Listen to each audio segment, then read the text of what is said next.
Processing a prepayment, accounts receivable. We're going to process a prepayment for an advance payment received from a customer.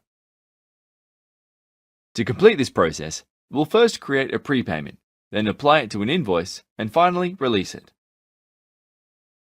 To begin with, go to the Receivables workspace and open the Payments and Applications form. Click the New Record icon. By default, the system opens a blank payment form. Let's change the document type to Prepayment. Search for the customer for whom you would like to create this prepayment.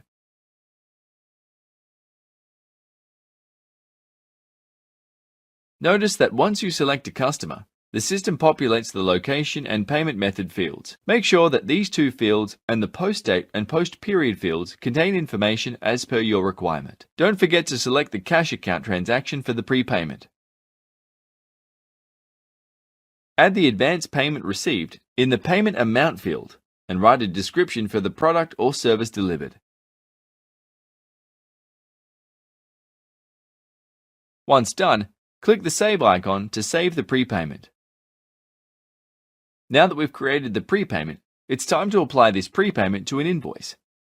On the Documents to Apply tab, click the Add Row icon. Under the Document Type column, make sure Invoice is selected.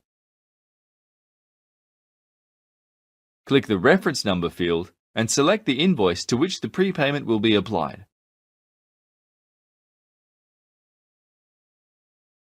Notice that the system automatically updated the Amount Paid field upon selecting the correct reference number. Click Save to apply the changes.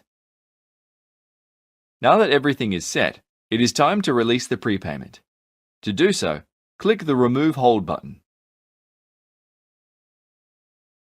Then, click the Release button to release the payment. A pop-up message will appear confirming that the operation has been completed. Notice that the status is now changed from balanced to close. You can see and review the invoice to which the prepayment has been applied in the Application History tab.